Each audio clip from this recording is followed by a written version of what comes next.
Hello guys, welcome to my channel. You're with Waqas Islam and Waqas Islam. Today's video is a little bit urgent and it will be only in Hindi or Urdu language.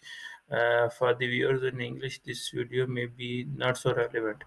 So video start करते हैं। सबसे पहले आज की जो video है इसका topic unfortunately ये है कि वन ऑफ द स्टूडेंट्स जिन्होंने जेकेयू लेंस में अप्लाई किया था उनको रिजेक्शन आई है। और ये रिजेक्शन कोई सडन रिजेक्शन नहीं है, it was a long process. तो जस्ट इंट्रो में मैं ये इतना बता दूं कि ये जो रिजेक्शन है इट टुक 6 मंथ्स अप्रोक्सीमेटली। उसके बाद उनको रिजेक्शन आई है। अनफॉर्चुनेटली ये स्टूडेंट जो थे ये मेरे साथ कांटेक्ट में नहीं थे। ये एक दो लड़कों के साथ जो ऑलरेडी ऑस्ट्रिया में हैं उनके साथ कांटेक्ट में थे। उनकी जो गाइडेंस है उसके बावजूद इनको जो रिजेक्शन आई है। तो इस वीडियो के अंदर I will try to explain कि कहाँ कहाँ कौन कौन से इश्यूज आए थे जिनकी वजह से मजिस्ट्रेट जो है वो फोर्सफुली ट्रिगर हुआ है कि इस बंदे को रिजेक्ट किया जाए। ठीक है, सबसे पहले मैंने इनसे रिक्वेस्ट की थी कि किसी तरीके से ये जो है पॉडकास्ट के अंदर आ जाए। यू नो कि आप के लिए मैं वक्तन फ़वक्तन पॉडकास्ट बनाता रहा हूँ। तो मैंने इनसे ये भी रिक्वेस्ट की थी कि मैं इनकी डिटेल सारी इन्फॉर्मेशन और नेम वगैरह हाइड करूँगा। मतलब कुछ भी इस तरह जो है।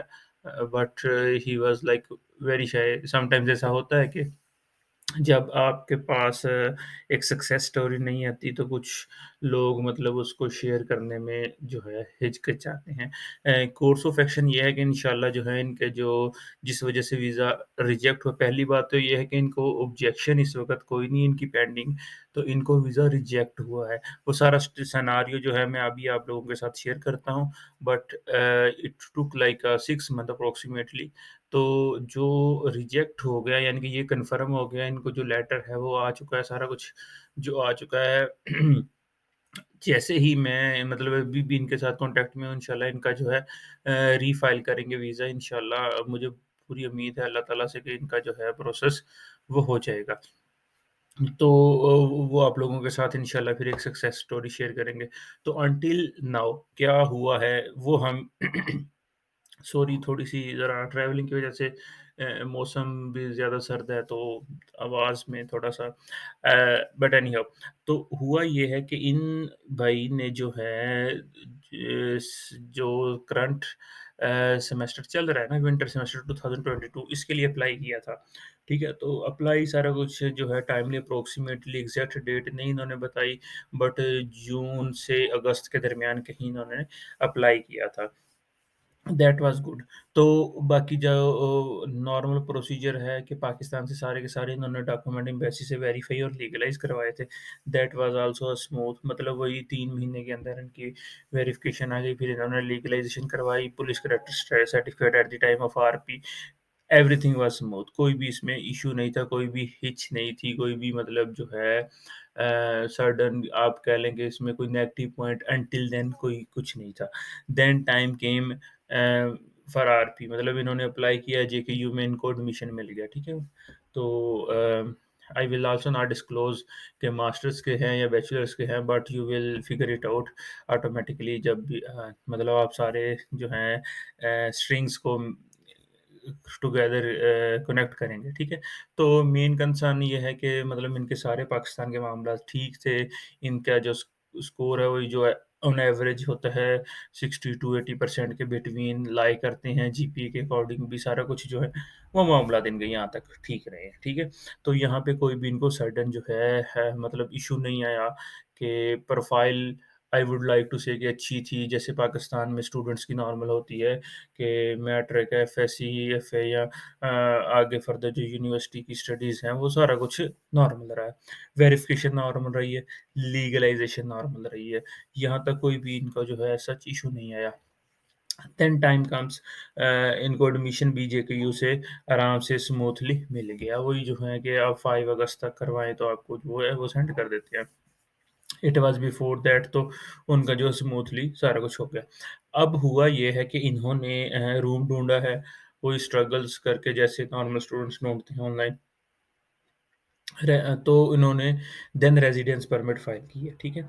तो रूम भी इनका उसमें भी कोई इश्यू नहीं है, मतलब जो ऑब्जेक्शन है वो रूम के अकॉर्डिंग नहीं है।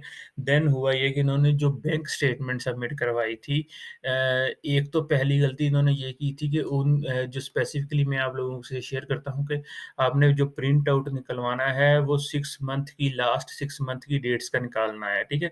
बैलेंस चाहे उसमें हो या ना हो।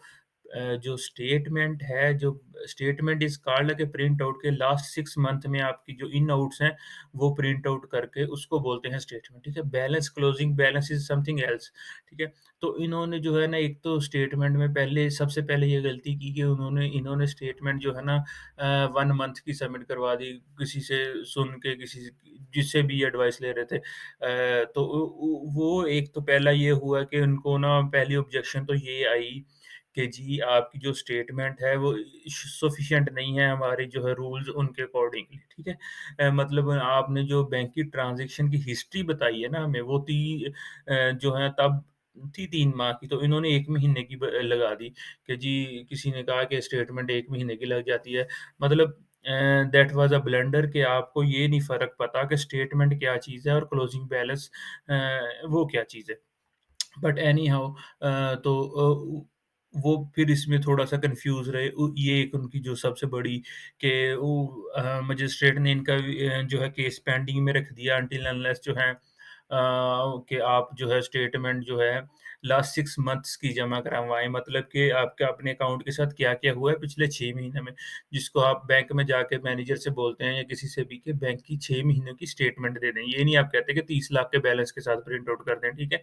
मतलब इन अदर वर्ड्स कि आपने बैंक में जाके आप सभी स्टूडेंट जो सुन रहे हैं, आपने उनसे ये कहना है कि मुझे लास्ट 6 मंथ की बैंक स्टेटमेंट प्रिंट आउट करके दे दें। उसमें चाहे बैलेंस 3 लाख हो, स्टार्टिंग 5 लाख हो, बाद में 8 लाख आया हो, वो सारे का सारा चेक करना है आपके मजिस्ट्रेट ने, ठीक है? उसको बोलते हैं स्टेटमेंट। ये एक बहुत बड़ी इनकी जो मिस्टेक थी। और फिर क्या हुआ उन्होंने इनसे कहा कि जो पहली ऑब्जेक्शन आई कि सर आपकी जो है स्टेटमेंट जो है वो मतलब उसकी लेंथ जो है वो पूरी नहीं है, मतलब आपने जो सिर्फ़ 1 महीने की सबमिट करवाई हुई है दैट इज़ नॉट एक्सेप्टेबल, ठीक है? तो फिर क्या हुआ मतलब उन्होंने केस पेंडिंग में रखा तो इन्होंने कोई ना 15-20 दिन तक कोई रिप्लाई नहीं किया। फिर उनको एक ईमेल आई मजिस्ट्रेट की तरफ से 21 डेज़ के बाद अप्रॉक्सिमेटली कि आपका जो केस पेंडिंग में है, आपसे हमने डॉक्यूमेंट रिक्वायर्ड किए हैं, तो आप हमें डॉक्यूमेंट टाइमली सबमिट करवाएँ। ठीक है जी, ये मामला तो हो गए। तो फिर हुआ ये कि कुछ जो हैं भाई ने जो हैं इधर-उधर से इन्फॉर्मेशन ली, जिससे ले रहे थे उनसे ली, एक दो बंदों से और इन्फॉर्मेशन लेके जो है फाइनली इनको कहीं समझ आ गई कि जी नहीं 1 महीने की नहीं 3 महीने का जो है प्रिंट आउट बैंक से लेके वो सबमिट करवाना है। फाइनली तो इन भाई ने जो है 3 मंथ का जो है वो प्रिंट आउट सबमिट करवा दिया। अब उसमें ये था कि जो इन्होंने आरपी के टाइम पे डॉक्यूमेंटेशन की थी, उसके अकॉर्डिंग अब यहाँ पे एक इश्यू आ गया। वो इश्यू ये था कि जी इन्होंने कैश में पैसे जमा करवाए हुए थे उसमें अल्लाह के हुक्म से, और जब कैश में आपने पैसे जमा करवाए थे और स्टेटमेंट में जो आपने बाकी जो अपने डॉक्यूमेंट्स दिए थे, उनमें ये प्रूफ दिया था कि आपके फादर हैं जो मतलब इन स्टूडेंट के फादर हैं, वो इनको स्पॉन्सर कर रहे हैं। यहाँ पे इश्यू ये आया कि रजिस्ट्रार ने फिर इनको सेकंड ऑब्जेक्शन भेजा कि जी फर्स्ट ऑब्जेक्शन इज़ क्लियर्ड कि आपने 3 माह की भेज दी है दैट इज़ गुड। अब यहाँ पे इश्यू ये है कि आपने ये जो हमें पहले डॉक्यूमेंट्स दिए थे उसमें आपने बोला था कि आपके फादर आपको स्पॉन्सर करेंगे। यहाँ आपके पास जो है अमाउंट है वो कैश में सबमिट हुई हुई है। ज़रा इन कैश का हमें मनी ट्रेल तो दें कि ये आपके फादर से आपके पास कैसे आए हैं? तो इन्होंने फिर जनाब एक जो है स्लिप अपने फ़ादर से मतलब वो एनओसी लिखवा के दे दिया कि ये मैंने कैश में दिए हैं।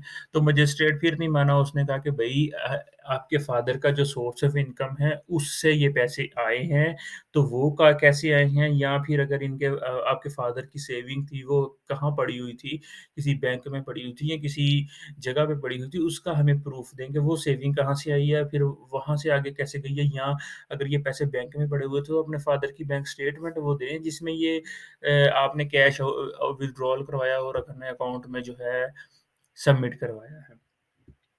तो जी ये मामलात होते रहे या फिर तकरीबन जो है 40 दिन अप्रॉक्सिमेटली एग्ज़ैक्ट जो डेट्स हैं मुझे 100% नहीं श्योर बट जो उनके साथ क कम्युनिकेशन करके जो मुझे पता चली है। तो इसमें ये हुआ है कि फिर जो है ना जो है अनसफिशिएंट क्लेरिफ़िकेशन फ्रॉम अ स्टूडेंट की रीज़न लगा के जो है रेज़िडेंस परमिट उनका रिजेक्ट हो गया। मतलब उन्होंने एक ये किया कि जो है 1.5 महीना पहले पैसे कैश में सबमिट करवाए, जो कि मैं आपको अल्हम्दुलिल्लाह सारी वीडियोज़ के अंदर बताता रहा हूँ कि आपने बैंक ट्रांज़ैक्शंस कैसे करनी है, आपने अगर कैश भी सबमिट करवाना है, तो वो कैसे सबमिट करवाना है।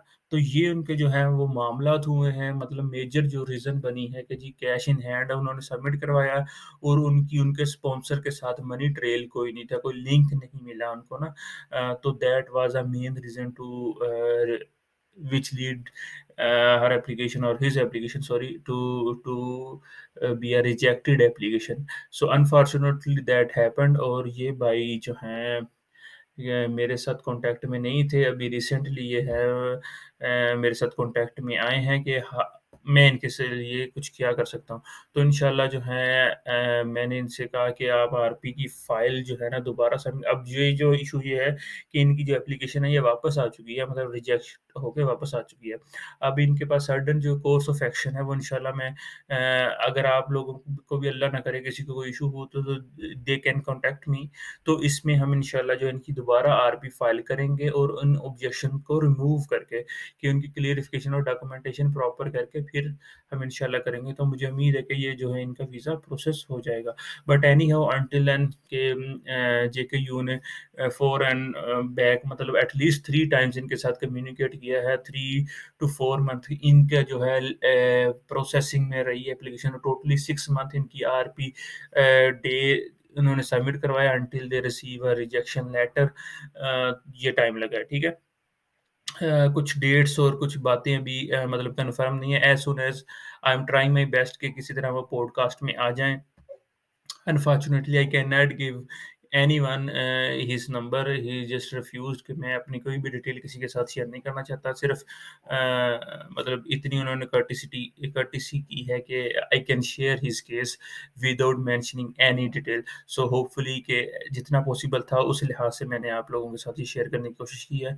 अगर आपकी फर्दर क्रॉस क्वेश्चनिंग इंशाल्लाह हम जो है वो 12th फ़ेब को जो सेशन है इंशाल्लाह उसमें जो है आप लोगों के साथ एक जो है ऑफ द रिकॉर्ड डिस्कशन कर सकते हैं।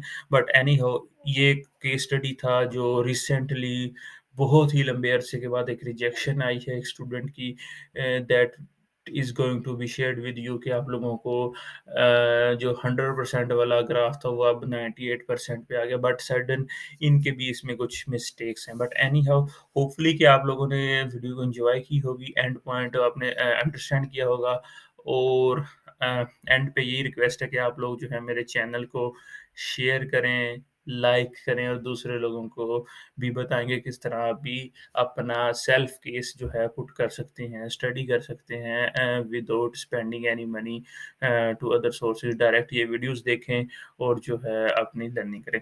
एंड पे सिंपल अगर आप इस रिजेक्शन से बचना चाहते हैं, you can watch all these 3 videos ये बहुत ही इन्फॉर्मेटिव रहेंगी। इस रिजेक्शन की जो बेस है उससे मतलब क्लेरिफ़िकेशन के किस तरह आप इससे बच सकते हैं। तो आप जो है फाइनेंस के रिलेटेड मेरी तीनों की तीनों वीडियोज़ न्यू रूल्स 2023 सीरीज़ की पार्ट 1, पार्ट 2, पार्ट 3 ये वीडियोज़ आप देखें इंशाल्लाह आपको जो है आपके सारे के सारे क्वेश्चंस हैं उनके आंसर्स मिल जाएँगे। होपफुली आप जो है इस रिजेक्शन से भी बच जाएँगे। ठीक है? तो वीडियो शुरू से एंड तक देखें ताकि आपको जो पॉइंट्स हैं वो क्लियर हो जाएँ और आपकी जो रिजेक्शन है आप उससे भी बच जाएँ। होपफुली आपने ये वीडियो एन्जॉय की होगी। Until next video bye bye, अल्लाह हाफ़िज़।